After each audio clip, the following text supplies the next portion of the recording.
Hi everybody, Dacob here. Welcome back to the Fashion Bunker.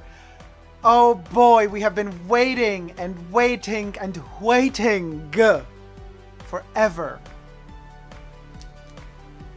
Aura. Thierry Mugler. Aura. Aura has been on my top 5 for the month of July fragrances, I think. What can I say? It's a special one. I keep it in its little box. While we're going to do the review, so basically, you know, Thierry Mugler has a kind of a conscious type of fragrance making. These bottles are refillable. So in a way, it's to preserve the climate. I think it's kind of like a double game because you're supposed to be able to refill these. You could lift this up and take them to the sources in many authorized Thierry Mugler perfume vendors. And they have these like kind of big, chunky looking things where you could kind of refill your bottle by some sales associate. But then I think to myself, if Thierry Mugler wants you to purchase just one bottle and then keep on refilling it, then why do they keep on coming out with new bottle designs every season for you to collect? It kind of defeats the purpose of having just one shaped bottle, no exclusive extras, you know, made, and then you just keep refilling it. So, and you know, I don't really believe in this kind of refillable, preserving the environment shtick that the Mugler fragrances are playing with us, because, as I said, they wouldn't be making 1,001 different version of a bottle of Alien or Angel. And due to the fact that Aura is brand new, this is the Eau de Parfum review. By now, we already have the Eau de Toilette out as well. And, you know, they're probably going to play on different types of bottles in the future as well there. So, refillable, yeah. But what is interesting also, they come with this little explanation, but we're going to get to that later on. Let's first spray this perfume on. This is the 30 ml bottle. There are 3 sizes, the biggest one being 90 ml. I guess 60 is the mid-size, or is it 50?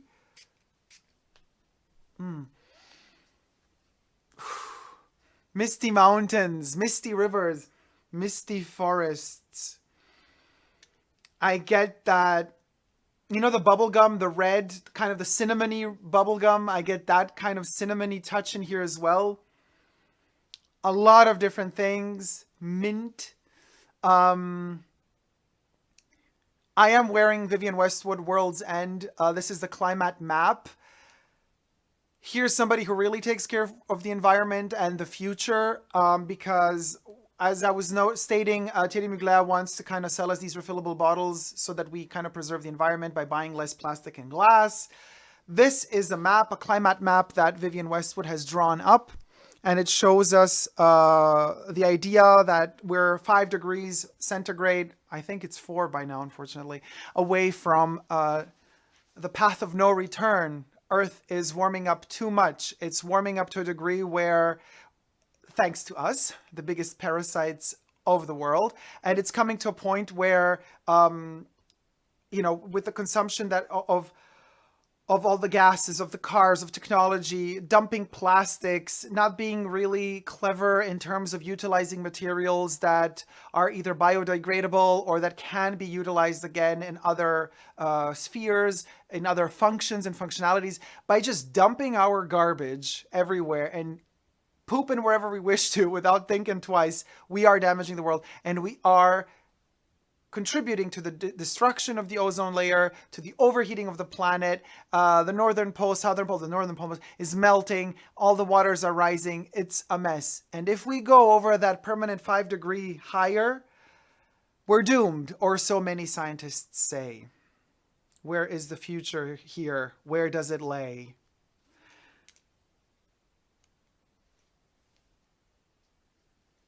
The green zones are a little bit safer. The red zones are already at the 5 degree point of no return, basically. Let's get to the notes. Now, top notes: bergamot, rhubarb leaf. Oh, that rhubarb leaf. I love to eat rhubarb, by the way. Middle notes: orange blossom. Green notes: ylang ylang. Ylang ylang is what keeps it in balance, I think, in a way. Base notes: sandalwood, amberwood, woody notes, bourbon vanilla. The vanilla kind of comes in for me towards the end, really. It's very light, it's very delicate. It's not at all the type of vanilla that we encounter in François Demachy's Dior concoctions. This vanilla is subtle. And it's subtle because it doesn't stand a chance against all the other opulent ingredients that are kind of on top of it. And a lot of them are artificial and a lot of them are chemical, but they create an illusion of being somewhere else, of being someone else, of a weird memory of what the future is going to be, and a weird memory of what the past was that we have never lived. It's very, very strange. You know, I've been thinking about this. This is actually like an emoji. The circle logo of this little paper that kind of comes, you could like join the circle, join this kind of secret, I don't know, kind of clan, or join the secret cult of Thierry Mugler. It kind of says, it's called the circle. There's a circle and a star, the angel star.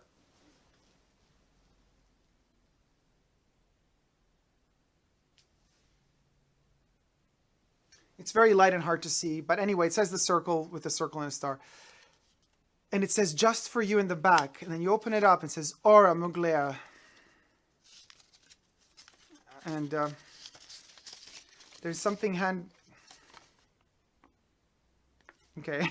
I have you know how somebody was saying like in H&M or in Primark or somewhere, somebody found like a note that says help me and the clothes. I just found a note in this green paper of the circle. What the hell? Well, there's something written on here and I can't really decipher it. It's like a torn piece of paper and it's handwritten. Yeah, you gotta see this. I don't know if you can, let me come in as close as I can.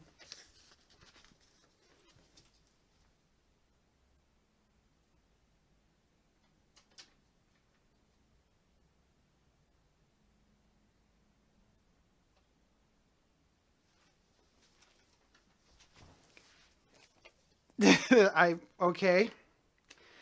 I don't know if everybody else got one of these as well in their, maybe this is a part of their advertisement to get one of these papers in this paper. I don't know, because all this says is enter a universe of privileges and exclusivities. Always be the first to know about the brand. Share your opinion about your favorite products. Enjoy sneak previews with precious samples and more. You too can be part of this unique experience. Ah, okay. Whenever you purchase a Mugler product, discover a unique code located on the inner flap of the box. But this is not a code. I don't even know how to decipher this. Okay, weird. Well, I don't know. We'll get to it. But oh wow, the top notes. They're developing so finely. Bergamot rhubarb leaf. Now, there's one more point to mention here.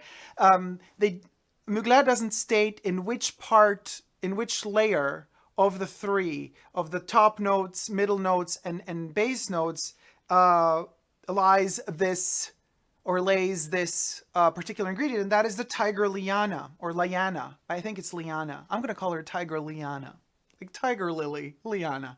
According to the company Firmenich, tiger liana is a novel fragrance component extracted from the root of an unspecified Chinese medicinal plant that is called liana fauve, or tiger liana. The plant is also called liane fauve.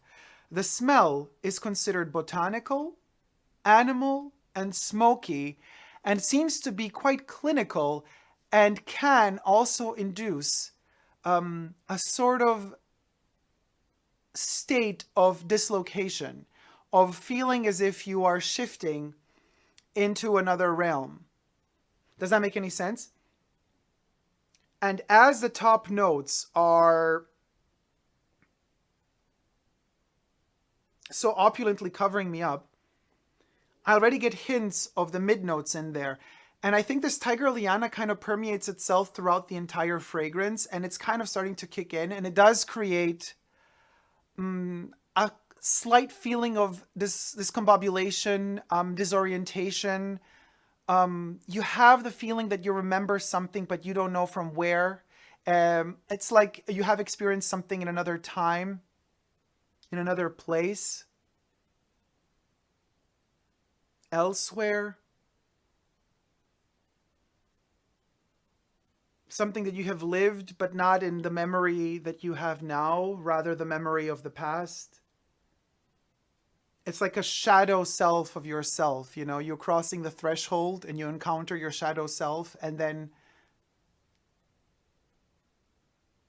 you start talking to yourself and you start imagining what you are supposed to be saying right now, but you're not saying it right now because you said it in the past already. You have a memory of what you said, but and yet you cannot really repeat what you said. You know you've said it, but you can't repeat it word for word or word by word again. It's past, or it hasn't happened yet, really. It's somewhere in between. It's in between everything.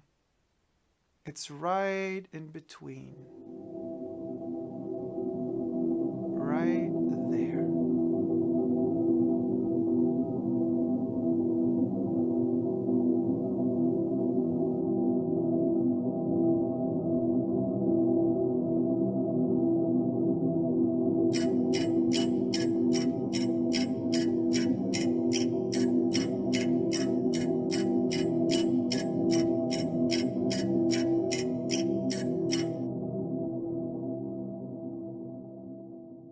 I just came back and I wanted to do an unboxing. You know, been filming these sort of videos since the 80s, and I have no clue if one day anybody's going to watch this or not, but well, it's the year 1992 and Thierry Mugler's Angel has just been released. So I go, I purchase, I come back, I unbox, and I find a green bottle inside of my Angel package.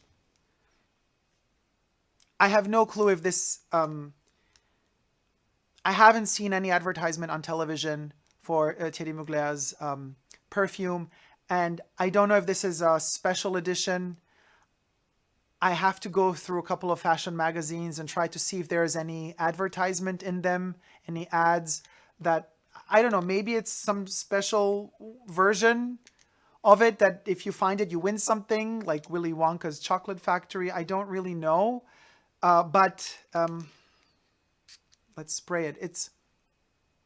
And I also, you know, when I took it out of the box and I smelled it the first time, it didn't, I don't know what's in here. It smells so different from everything else I've ever smelled. And it doesn't smell like the tester bottle I smelled at the store. So I've been kind of spraying it a couple of times. The only thing that I can notice in it are the mid notes.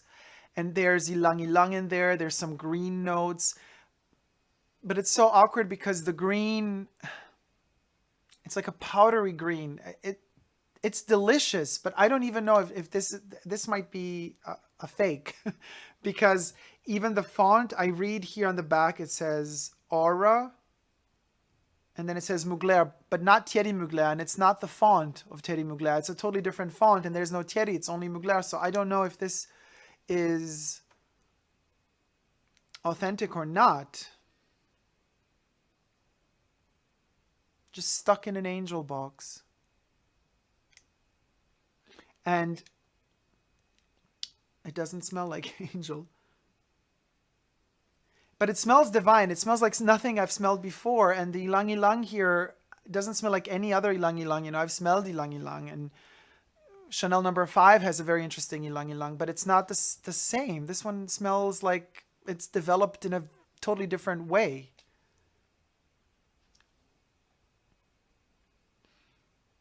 I'm going to keep it, but I will try to figure out if there's a special secret batch of Angel. I don't know. And also, I'm thinking that maybe it's some sort of like like Willy Wonka Chocolate Factory, like you win something. Maybe because this was inside of the box, and it looks like it's handwritten, but I don't know if it's some sort of gimmick or some joke.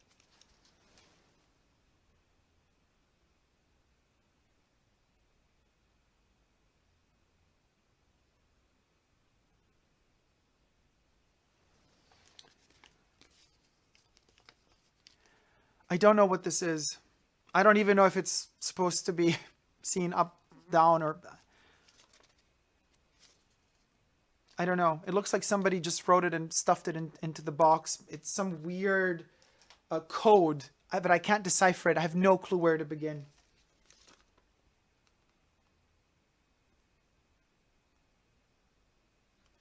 This is so strange. But it's developing very well. And, you know, I started doing these videos in the 80s. I don't even know if anybody's ever going to see them. I'm just accumulating VHS tapes over VHS tapes over VHS tapes. And it's just, I guess I think that maybe the future will be interested to know how life was in the 80s and now in the 90s. Well, I can tell you one thing. This is so funny, you know, in the early 90s, 1990 actually, Twin Peaks came out, right? I love that show so much, but now already everybody seems to have forgotten it.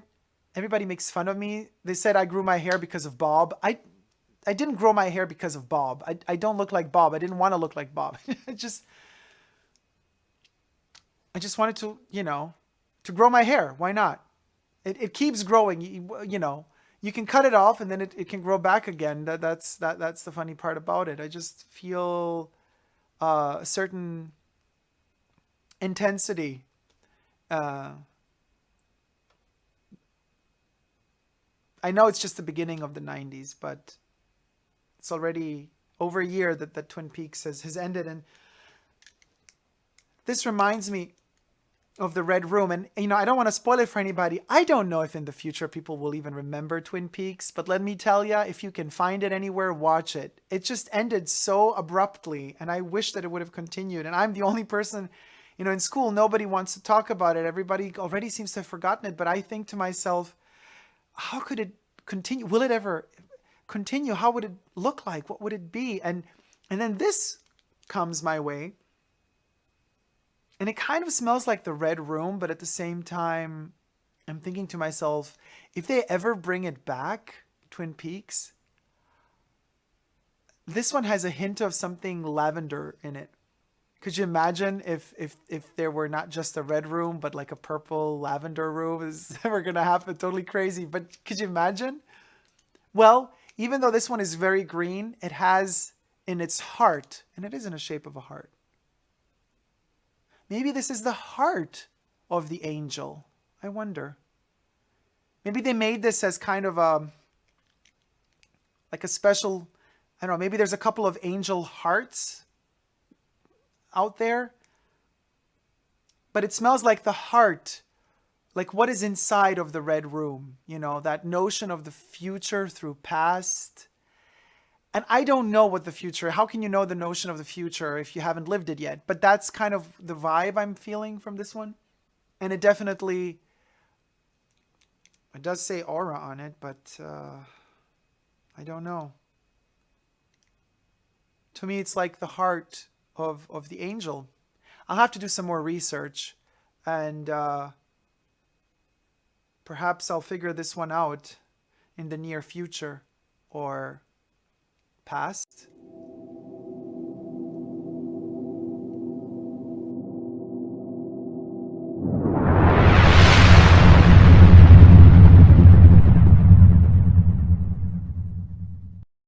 It is the year 2116. The governments have forbidden use of perfumes except for those produced by them. I'm risking my life to make this video, but I've decided to review this perfume and send a message to the past. Aura by Thierry Mugler. This one comes from the past. I found it. It was protected. I cannot say where this perfume was found. I have a list of the last fragrances by Thierry Mugler that were produced before the ban.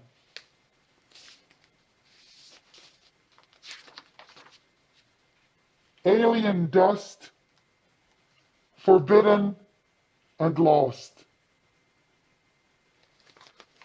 This perfume smells like freedom. All fragrances today are produced by the government. Nobody's allowed to make review videos anymore unless they're not part of the advertiser-friendly corporation. Every ex-YouTuber has been brainwashed to become an advertiser-friendly associate.